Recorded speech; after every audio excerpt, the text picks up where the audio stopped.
And tonight's event is the launching of our charity, because Engineers for Change is a charity, UK based, but primarily for engineers in Sierra Leone. And the key message for tonight is, following the crisis of the Ebola crisis in Sierra Leone, there's a lot of development needed, and we're looking at what engineers across the world, and in particular engineers in diaspora, can contribute to the development of Sierra Leone post-Ebola. And I'd also like to welcome those of you here tonight who are not only based in the UK, but those who have come from Sierra Leone and those who have come from the United States. So you're very welcome indeed to be in the library here at the Institution of Civil Engineers. The Royal Engineers, that element, that core of the British Army, with wartime and peacetime capacity creation and enhancing trades and skills, and you see some of their skills listed there, enabled Britain's response to start with quickly boosting the medical infrastructure, without which there could be no meaningful start to the fight against the virus. Treatment centers were quickly built and brought online. This boosted the infrastructure, and it was significant there as medical professionals coming in from outside of Sierra Leone, as well as those already in the country, were given places, yes, the space to effectively start the fight against Ebola. But there was needed more than just physical space to fight the virus. There needed to be mental space that allows thought processes that would challenge, ask questions, propose new ideas, and call it as it was. That was also needed. And the involvement of a British force, a force with experiences learned from Northern Ireland to Afghanistan, Bosnia to East Timor, Kosovo, and yes, to Sierra Leone itself, brought to bear understanding of the need to get a grip of the situation and to fiercely pursue the objective, which was, as I said, defeating Ebola. Currently, student population is about 6,000. We've done some work in terms of looking at our programs at the faculty. We've revised our curricula, we've restructured our programs, and we completed that validation process last year in August. And we're going to start this new curriculum in the 2015-16 session. We will relinquish our BEng degree program, and now we're going to run a straight 5-year honors program in civil engineering, electrical and electronic engineering, mechanical and maintenance engineering, and we've added mining engineering as well. Now, let us look at some of the challenges in the engineering education. Those are just listed down there, and then I will speak to them quickly later on. The first one we have there is the increase in student numbers and lack of the resources and facilities for us to be able to deliver quality education and enhanced pedagogy. Computer facilities for students, inadequate. Cost of running engineering programs as against the available funding is inadequate. Quality assurance issues are also a problem. And of course, we talk about practical qualification and experience of engineering lecturers. It's traceable to the ravages of the Ebola epidemic, which made ineffectual the engineering infrastructure that drives the country's development. When we look at our present position, we see that we are far away from the goal we want to reach.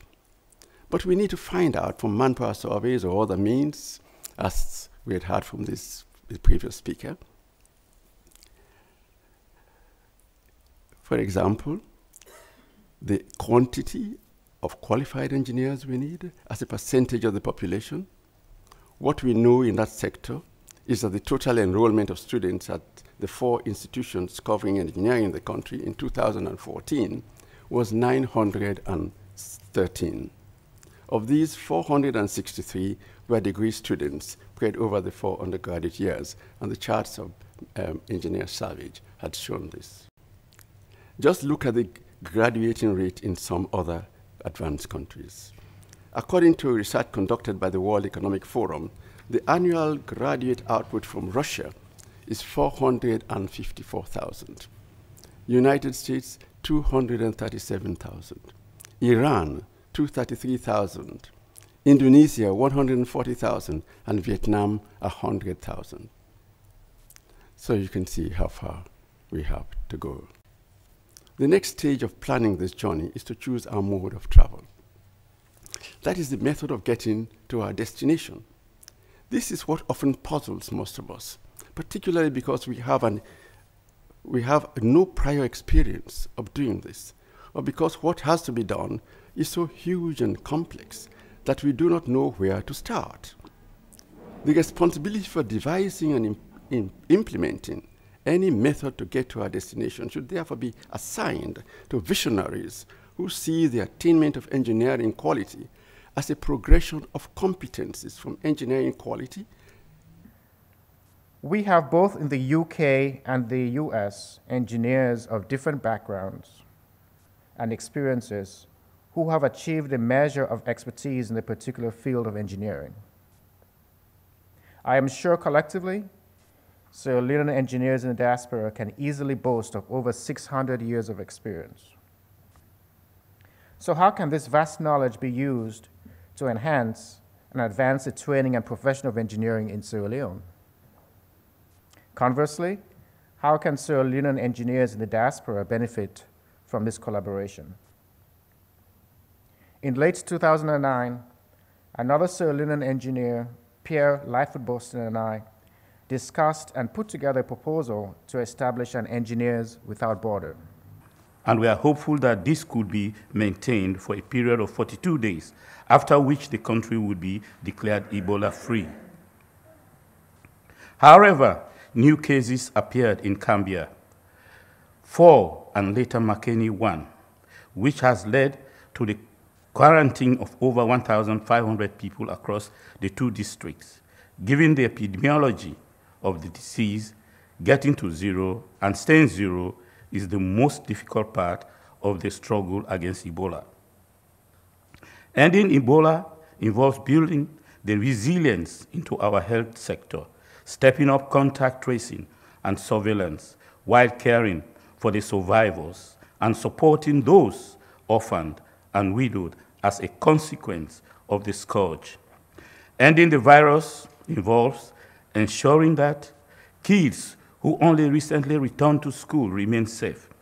It involves reinforcing the private sector as a means of rebuilding livelihoods and putting the country back on the path of growth and economic development as it was before the epidemic.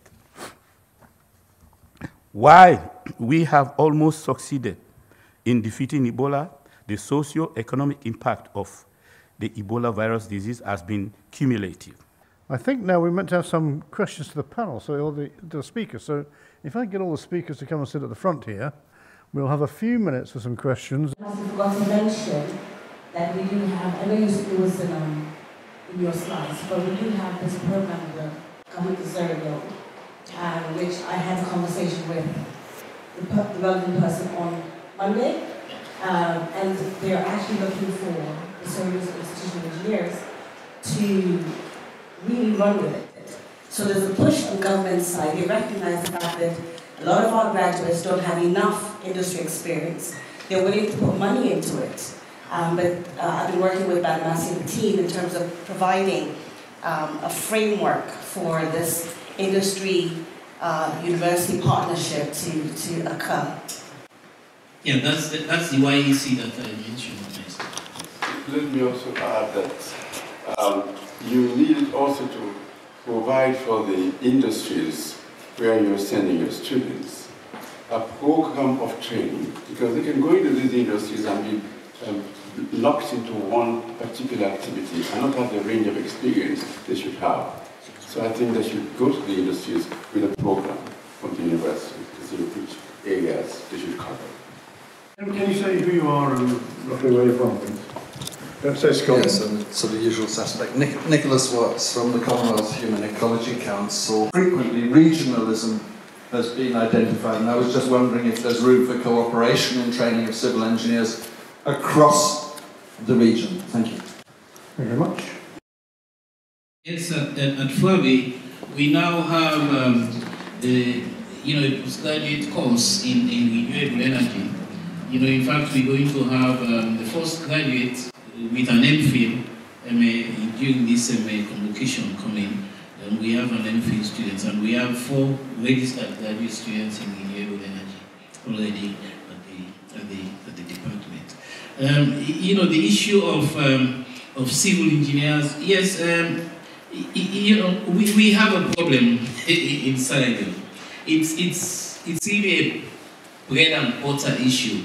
If you go back to the slides, you look at the numbers, you find out that you have a lot of students in civil, which is what Tudi was talking about. You know, in the electrical, electronics, mechanical and maintenance, they are very, very, very few. And the reason is obvious. Because when they graduate, they are looking at outlets. Where is the work?